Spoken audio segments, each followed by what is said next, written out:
Assalamualaikum warahmatullahi wabarakatuh.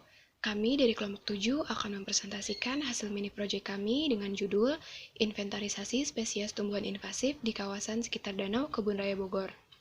Sebelumnya, izinkan kami memperkenalkan diri dari kelompok 7 yang beranggotakan Erika Tara Denasa, Alia Fakira, Marsha Dava, dan Oriza Azahra. Beberapa poin yang akan kami bahas adalah yang pertama, pendahuluan, yang kedua, tinjauan singkat, yang ketiga, hasil pengamatan, yang keempat, pembahasan, yang kelima, solusi dan kesimpulan. Pendahuluan, Kebun Raya Bogor merupakan salah satu kebun botani terluas yang memiliki sekitar 15.000 jenis koleksi pohon dan tumbuhan. Dari sekian banyaknya tumbuhan yang ada di Kebun Raya Bogor, diketahui terdapat tumbuhan invasif yang tumbuh secara liar dan yang memang sengaja ditanam di sana. Adanya spesies invasif dapat menyebabkan hilangnya keanekaragaman hayati melalui kepunahan spesies dan dampaknya terhadap fungsi ekosistem. Jenis-jenis tumbuhan invasif tersebut dapat merusak jenis-jenis asli dan ekosistem sehingga menyebabkan terjadinya degradasi dan hilangnya suatu habitat. Tinjauan singkat mengenai isu lingkungan yang dikaji. Invasive alien species adalah spesies yang diintroduksi baik secara sengaja maupun tidak sengaja dari luar habitat alaminya yang mampu hidup dan bereproduksi pada habitat barunya. Hal ini menjadi ancaman bagi biodiversitas pada tingkat ekosistem, individu maupun genetik.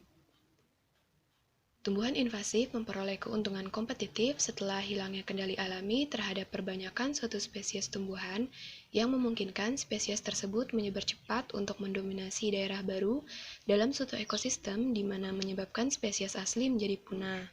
Selain itu, dapat merusak jenis-jenis asli dan ekosistem dalam skala global sehingga menyebabkan terjadinya degradasi dan hilangnya suatu habitat.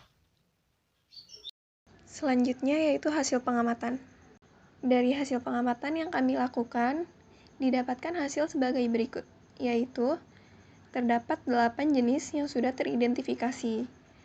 Yang pertama ada Nephelium lapaceum sebanyak 3 individu, Nephelium junglandifolium sebanyak 1 individu, Aritera littoralis sebanyak 1 individu, Lychee chinensis sebanyak 1 individu, Cerospermum norohyanum sebanyak 1 individu, Lepidanthes salmonea sebanyak 1 individu, Meliosma lanceolata sebanyak 3 individu, dan Sapindus rarak sebanyak 1 individu. Lalu terdapat 6 jenis yang tidak dapat kami identifikasi, di mana masing-masing jenis berjumlah 1 individu. Kemudian dari tabel tersebut didapatkan diagram sebagai berikut, di mana jumlah individu dari jenis Nephelium lapaceum dan Meliosma lanceolata yaitu sama, sebanyak 3 individu. Sehingga jenis tanaman ini lebih mendominasi dibandingkan dengan jenis tanaman lainnya. Dari hasil pengamatan yang telah kami lakukan pada 2 kali pengulangan transek sekitar danau bagian kiri dan kanan sepanjang masing-masing 50 meter tidak terdapat tanaman invasif karena jumlah tanaman dengan jenis Nephelium lapaceum L dengan tanaman Meliosma lanceolata forma nervosa berjumlah sama, yaitu masing-masing 3. Mengapa demikian? Karena tanaman invasif adalah tanaman yang mendominasi atau menguasai satu wilayah tersebut. Artinya memiliki jumlah spesies tanaman yang lebih banyak daripada spesies tanaman yang lain. Sedangkan pada pengamatan kami, beberapa spesies tanaman memiliki jumlah yang sama.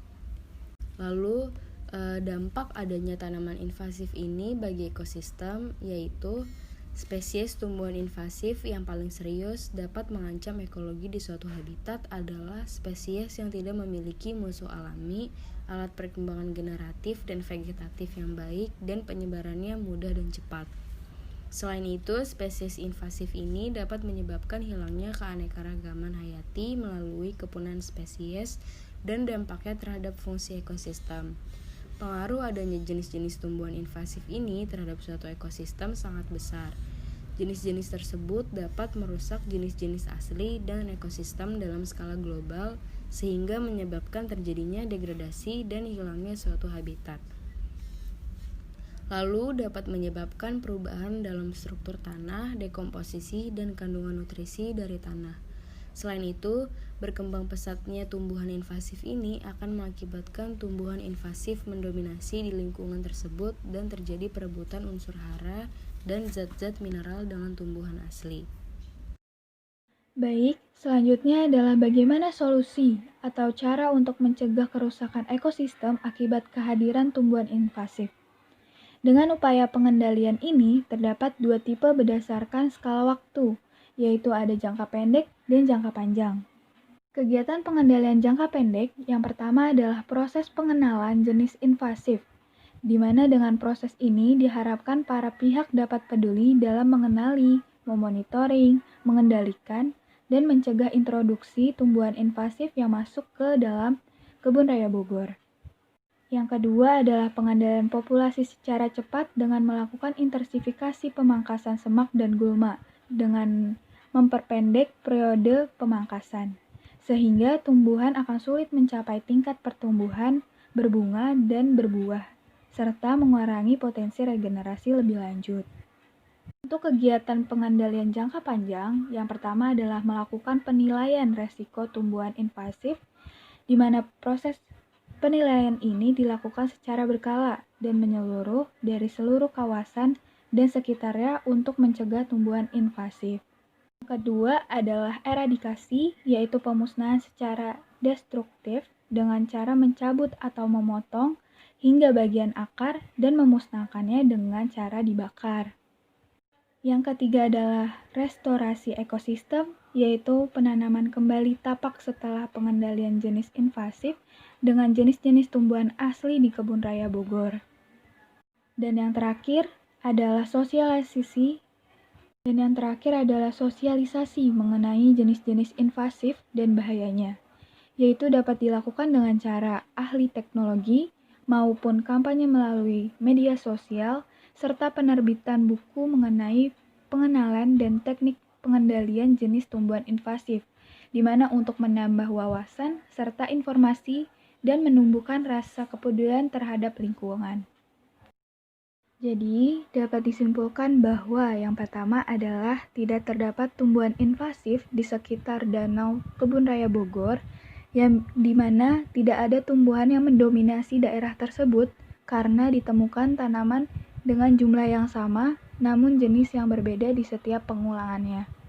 Yang kedua, tumbuhan invasif ini memiliki potensi menyebabkan kerusakan ekosistem dan turunnya keanekaragaman hayati. Dan yang ketiga, solusi atau upaya pengendalian jenis invasif ini dapat dilakukan dalam jangka pendek dan jangka panjang.